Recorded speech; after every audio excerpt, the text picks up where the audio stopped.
Session 6, Eliminating Negative Emotions. Continuing on the subject of responsibility versus irresponsibility, many years ago, back in 1972, I began a study in an area of metaphysics that dealt with the psychology of the evolution of human potential. And one of the things that leaped out of those pages at me, and I've never really recovered from it, was the discussion of the connecting link between irresponsibility and negative emotions. And the fact that negative emotions are the great blocking emotions or crippling emotions of your life and my life. If the whole purpose of life, if you like, is to achieve higher levels of peace of mind, happiness, contentment, satisfaction, and so on, we have to sit down and we have to look and say, what stops us, or what is blocking us, or what gets in the way of us really enjoying our lives? And you find invariably it's negative emotions of some kind. Now, I'm not talking about the negative emotions that are associated with someone dying or with a great loss. I'm talking about the negative emotions that we experience on a day-to-day basis that rob us of peace of mind, rob us of health and energy, affect our loving relationships, get in the way of our financial independence, rob us of a feeling of fulfillment, and so on. So we're going to talk in this session about eliminating negative emotions, and I want to bring us back to this whole discussion of responsibility. This is one of the most important things that I've ever found in my life. It's simply this, is that if we take a graph or chart, and come with me for a second and let's chart this, and we take from the highest to the lowest, and up here we have a totally responsible person. This is a person who is completely self-assured, completely self-responsible, makes no excuses at all. And down here at the other end we have an irresponsible person, a person who makes excuses for everything. Now, this is the positive end of the scale, this is the negative end of the scale. Every one of us, you and I, are somewhere on this scale moving up or down with every decision that we take. Now, we have found, and this is what got to me, and I said a little bit earlier, that there's a one-to-one relationship between how much you feel you are in control of your own life and how positive or how happy you are. Well, there's a one-to-one relationship between the amount of responsibility you accept and the amount of control you experience in your life. And there's a one-to-one relationship between the amount of responsibility and control you accept and the amount of freedom that you feel that you have. Freedom is the indispensable requirement for happiness. That true success, true happiness in life means being free to live your life your own way as you decide, without anybody else telling you what to do. Living your life as a bird, free as a bird, to do whatever you want. Well, there's a direct relationship between responsibility, control, and freedom, and there's a direct relationship between these three and positive emotions. Now, positive emotions are the great emotions. Positive emotions are those of happiness and love and joy and vitality and energy and exuberance and enthusiasm and excitement and so on. Now, down at the other end, however, we have an attitude of irresponsibility. And what does that lead to? This is what shocked me so much when I first learned it. It leads to a lack of control. Is that to the degree to which we are irresponsible, we lose control. Our inner selves disintegrate and fragment. It also leads to a lack of freedom, because we no longer see ourselves as free agents choosing the direction of our own lives. We see ourselves as pawns, as victims, if you like, of external forces. And a lack of control and freedom leads to negative emotions. When I first began to understand this, I thought, well, yeah, but what about my parents, and what about my childhood, and what about my condition? I didn't have a very good job, and what about my friends? I had crummy friends, and what about my health, and what about the weather, and what about the economy? When I began to realize this, I began to realize that you put all that aside. If your highest aim, your highest goal is positive emotions of happiness, joy, freedom, enthusiasm, and so on, then you have to stop making excuses. Now, Carl Menninger, the great psychoanalyst, said a very interesting thing some years ago. He said that physical ailments are all different, caused by different bacteria, different viruses, and so on. He said, but mental illness is the same illness, simply spread along a spectrum from the least to the worst. And Thomas Szasz, the psychiatrist, said in his book, The Myth of Mental Illness, that there is no such thing as mental illness. There are merely varying degrees of irresponsibility. So when we say that an irresponsible person is not only negative, we say an irresponsible person is also mentally ill. A totally responsible person is mentally healthy. How does this affect you? Well, I know you want to advance as much as you can in life, or you wouldn't be going through the efforts of taking a program like this. There is a direct relationship between the amount of responsibility you accept for the results of your organization and the amount of power, influence, position, prestige, and status you will have in your work now and in the future.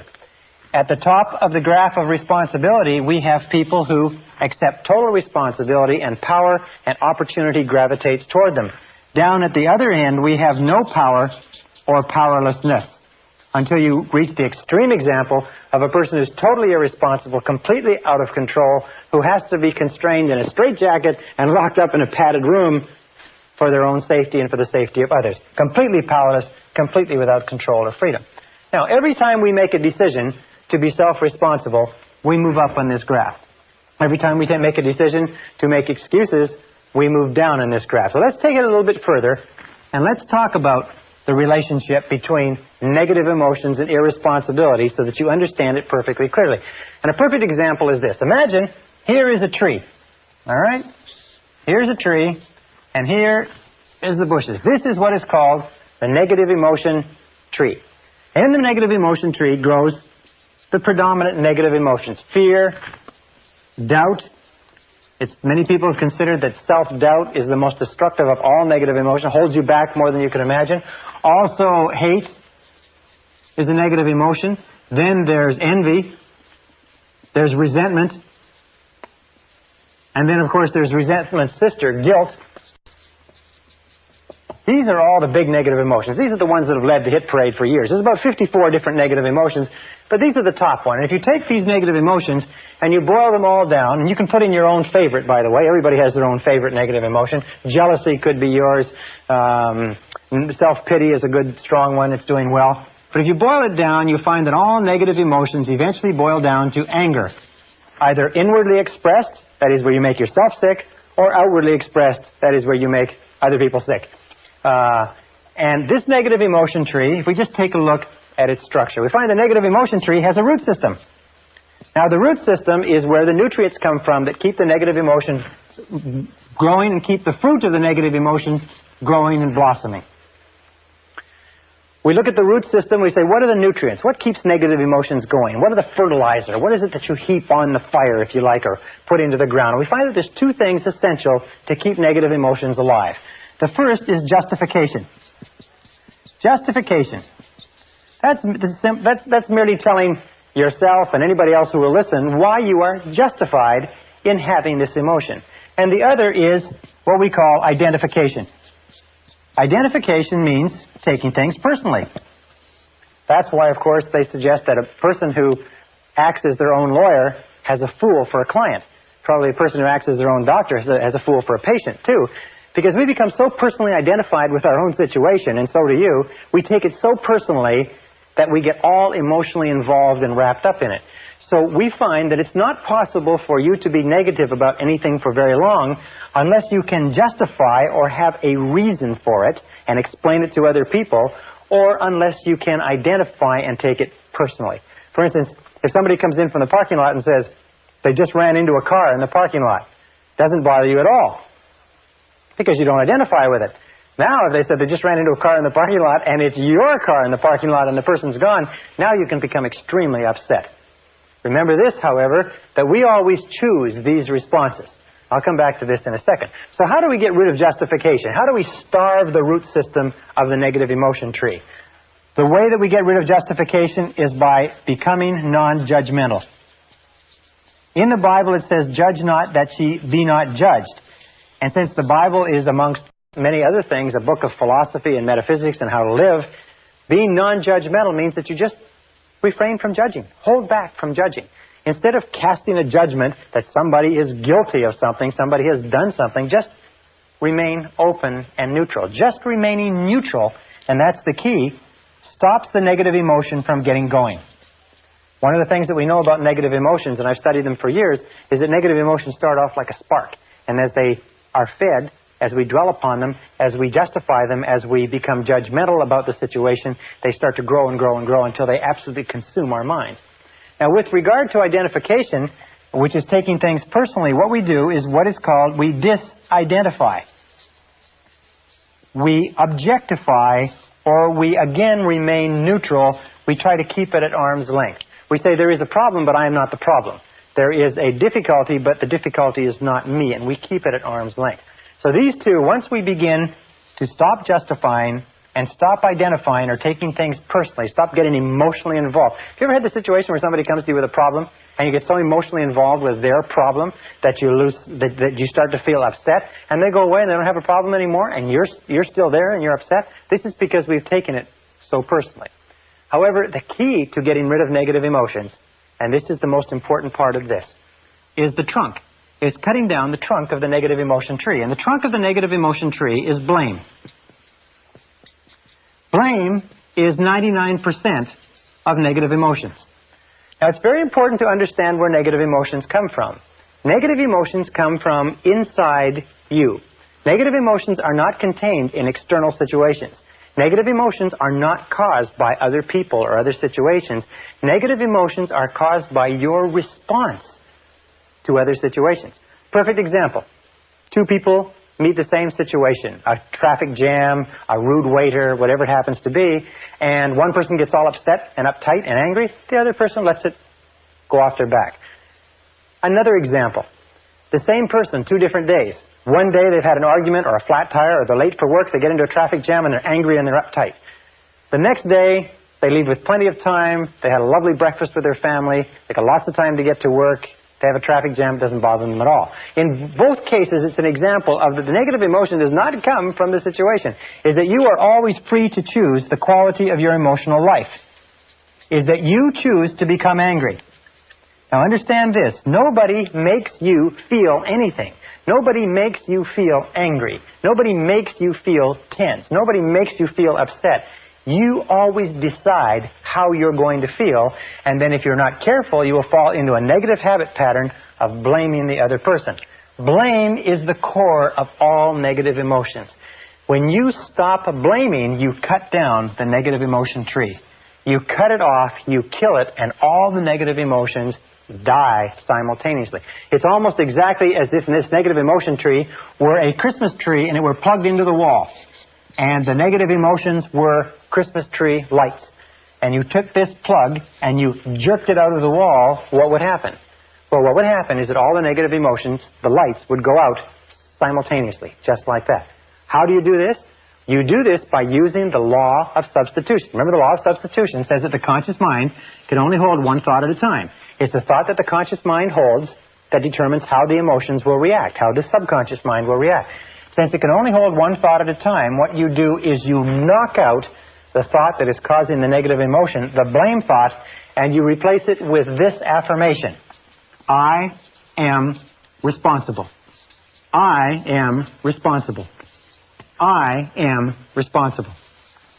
This, in conjunction with I like myself, I am responsible, is the most powerful, positive affirmation you can use, because the instant that you say I am responsible, you exert complete control over your emotional life.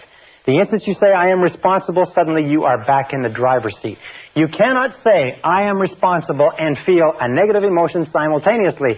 The one knocks the other one out of your conscious mind. And you can start off, for instance, each one of us has a situation that causes us a lot of aggravation. You have a situation, maybe a person, but every time you think about it, you get angry. Every time you think about it, you get cross or you get distracted. What you do is whenever you start to think about that situation, neutralize it by saying, I am responsible. Wait a minute, I am responsible. Is it a relationship? Who got yourself into the relationship? Did somebody put you there at gunpoint, or did you get into it by yourself? Is it a job? Is it an investment? Is it a health problem of some kind? In every case, accept responsibility. Now, there's a big difference between acceptance and responsibility, and let me just write this up. It's responsibility versus blame.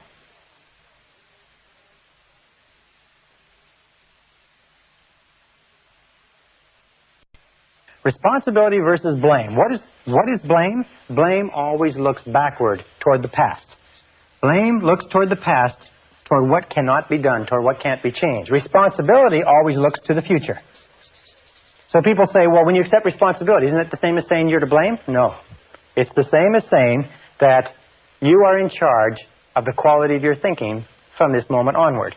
So let us say that you come out to the parking lot and somebody's run into your car. Now, you have two choices. You can become angry and upset and run around and scream and shout, or you can act in a responsible manner. You can do everything possible to trace the culprit, and other than that, you can live with it maturely. So responsibility always looks to the future. Responsibility always asks this question when faced with a problem. What can we do? Not who did it, but what can we do from here? Where do we go from here? What can we do? This is the question of the responsible person. We don't cry over spilt milk. We just say, all right, what's the solution? And we get on with the game. The irresponsible person always says, who did it? And is obsessed with finding out who did it and then taking whatever blame there is and apportioning it so that everybody gets their fair share of the blame, which of course does nothing to resolve the difficulty. So the key to cutting down the negative emotion tree is using the axe and eliminating blaming.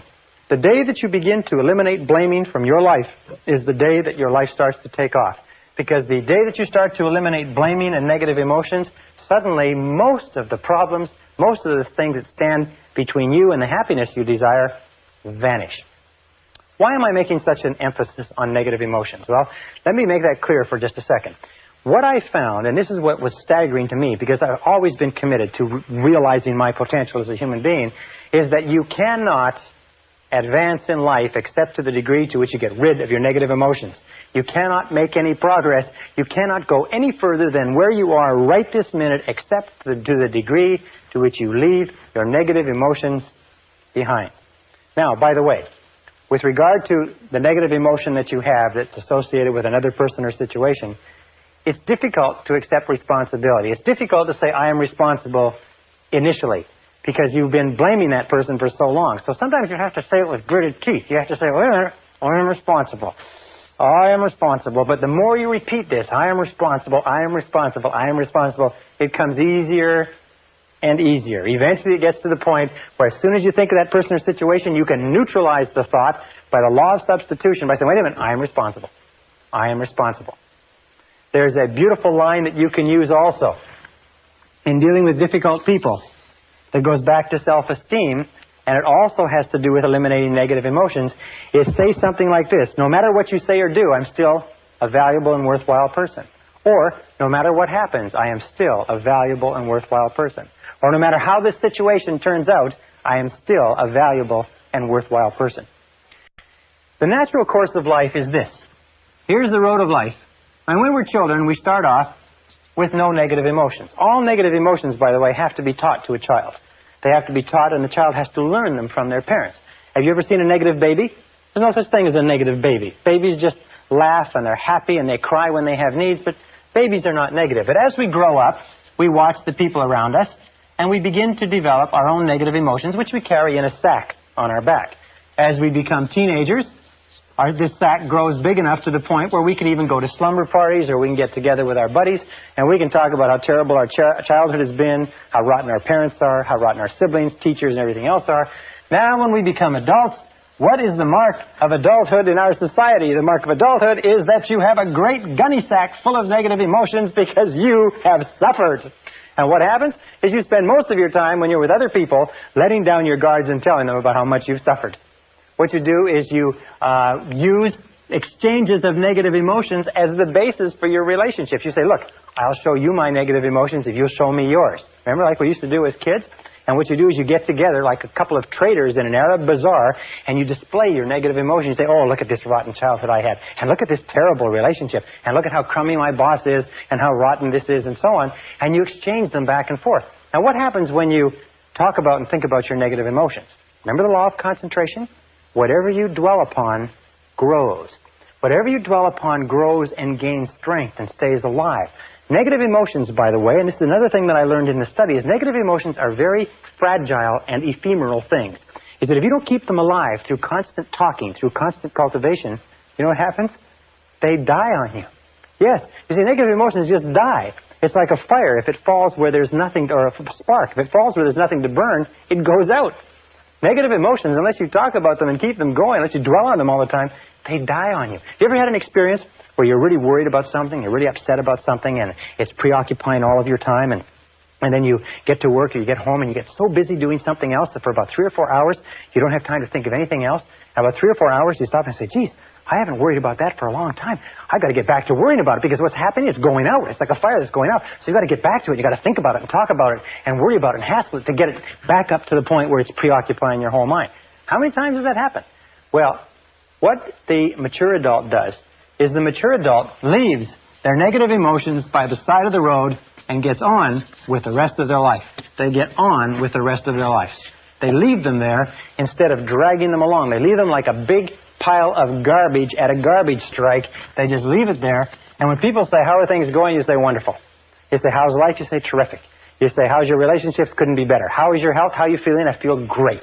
In other words, don't talk about negative things, because when you talk about negative things, you actually increase them and you draw more of them into your life. Look at the people that you know who have problems. You notice the people that you know have problems all the time, never seem to solve their problems, are people who talk about their problems all the time. To him that hath shall more be given, from him who hath not even that which he has shall be taken away. Now, this is another critical point with regard to relationships.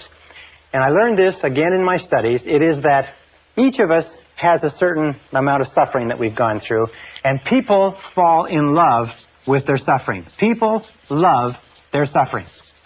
As a matter of fact, they feel that they've paid for it, they've thought about it, they've lived with it for so long that most people are very reluctant to give up their suffering. You can't talk them out of it. You say, well, why don't you just forget it? Why don't you just put it behind you? Why don't you just get on with it? They say, well, I can't do that. Do you know how much I've suffered? Do you know how much emotional investment I've put into this relationship, this job, this career, and so on? I remember, I can tell you 1,000 people who have come up to me who are in bad relationships. And they say, well, I've been in this relationship or in this marriage now for several years, and I'm miserable, I'm unhappy, we don't like each other, it's going nowhere. I say, why don't you do something about it? But after all these years? And what I say to them is I say, look, the average life expectancy of the average American today is between 75 and 80 years, and it's going up. By the time we reach the end of the century, the average life expectancy will probably be 80, 85, 90 years old. Do you know what that means? That whatever age you are now, and you may be 20, 25, 30, 35, it doesn't really matter, you subtract that from 80, you get the number of years that you've got left to live in this current situation. You ask yourself, do you want to live in this situation for the next 30, 40, 50 years? And the answer, in all honesty, has to be no, because it's probably not going to get any better. People love their suffering. They hate to give up their suffering. So what we've devised is a very simple bit of advice. And this advice, I just recently discussed this with a consulting psychologist, and he said it's the simplest advice he's ever heard to give to people who need it. It's when somebody comes up to you and wants to talk to you about their problems. You say yes, and you be sympathetic and empathetic. It's very good to hear people and let them talk out their problems, except there are some people who do nothing but talk about their problems. Every time you see them, they talk about their problems. Very often, they talk about the same things they talked about last time. What you do is you say, yes, I hear what you say, and I'm very sympathetic. However, you're responsible for your own life. You are responsible. What are you going to do about it? You are responsible for your own life. What are you going to do about it? Now, what will happen is this, is that your good friends will say, yes, you're right, I am responsible. I have to make a change. I have to do something about it. And they'll go out and they'll do it. As a matter of fact, they'll come and they'll lay out all their problems to you, and all you say to them is this. You say, well, what do you think you should do about it? Now, your good friends can use that conversational time to get their own thoughts in line, to come up with their own conclusions and go out, and they don't need your advice. Most people don't need advice. There's an old saying that says that don't worry about the universal propensity to give advice, because the propensity to ignore it is equally universal. People don't need advice sometimes, they just need a sounding board. However, there are some people who don't have any intentions of doing anything about their problems. All they want to do is they want to use their problems as an excuse to get you to talk about them. You understand that? It's a very common neurotic tendency in our society is to use their problems as the basis for the discussion. Here's my problems, let's you and me talk about them. And the person in himself or herself has no interest in you at all. All they have an interest in is having you listen. As a matter of fact, we say this as a joke. We say that this is what these people look like. If these people look upon you as being a person, and this is your face, and this is your eyes, and these are your ears. See? And here is your eyes, preferably wide open and sympathetic. Here's your mouth, preferably shut. And here's your ears, preferably wide open. These people don't even look upon you as a person. They don't care about your problems at all. All they care about is you sitting there listening and nodding sympathetically and giving them advice which they have no intention whatever of following. When you run into people like this, it's a very simple way to test the friendship. Just start talking about yourself. Say, well, you know, I'm really glad you brought your problems to me because I've got some problems of my own, and I'd like to discuss my life with you. You will find these people will run for the door. They'll watch their watch. They've got an appointment. They'll take off so fast you can't imagine. All right, now one final point, and this is critical. It's absolutely critical to the whole subject. It's the wrap-up point, if you like. It's this, is that when we start talking about giving up negative emotions, almost everybody says, yes, I agree. What you say is true. It makes sense to me, Brian, and I am going to give up my negative emotions. I am going to accept responsibility. I am going to take charge of my life, and I'm not going to blame anybody else anymore, except for one. Everybody has one that they're not going to part with. Everybody has that favorite negative emotion that they've been paying for and holding on to for years. Now, let me tell you why it's so important that you give it up. Here's a car. Imagine it's a beautiful Mercedes automobile. Brand new from the factory, absolutely spitting 560 SEL, $55,000, beautiful vehicle, tested in every aspect, absolutely perfect. It's given to you without a flaw, except for one. This is the front of the automobile, and there's one small problem, is that for some mechanical reason, this brake is locked on. Now you get into this beautiful Mercedes, just as you are, beautiful mind, beautiful body, beautiful potential, incredible capability. You get into this beautiful Mercedes and you start it up and you step on the gas. And what happens? Well, if the front brake is locked on, what will happen to the car? No matter how hard you step on the gas, what will happen to the car? What will happen is that the car will spin. It'll go around in circles. It'll spin and it will go around in circles until you stop stepping on the gas and you give up. As long as that front brake is locked on, you can't go anywhere. What I found was this, is that the existence of just one negative emotion that you will not let go of for whatever reason, and the reason is always an ego reason, the reason is always has to do with your own ego, will cause you to stay in the same place and spin your wheels and go in circles for the rest of your life. That you all know people who are talented, who have opportunities, good educations, and so on and so forth, and their life just goes around in circles. They just seem to be spinning. They've got everything going for them, and they just continually have problems. Why is it? Almost invariably, and this is what all psychoanalysis does, all psychotherapy, is they've got one negative emotion locked on, and the negative emotion they have locked on is blame. There is somebody that they are still blaming for something. There's somebody that they are not going to let off the hook because that son of a gun did something to them. You know what I'm talking about? You know what I'm talking about, because we're all in the same boat. We're all human beings. The reason this makes sense to you and I is because we do have a tendency to fall in love with our suffering. We do have a tendency to gunny sack and to think that part of our humanity is all these negative emotions. We do have a tendency to see that other people are responsible. Other people have hurt us. They did cost us money. They did hurt us in a relationship. But the key to peak performance, the key to happiness, the key to success is to use the law of substitution and knock those negative emotions out of the box. By the very first time you think of anything that causes you any stress, you say, I am responsible. Wait a minute, I am responsible. I am responsible. I am responsible. I like myself and I am responsible. I like myself and I am responsible. And nothing outside of me is going to disrupt my peace of mind. I am in charge of my emotional life. I am responsible. You are responsible.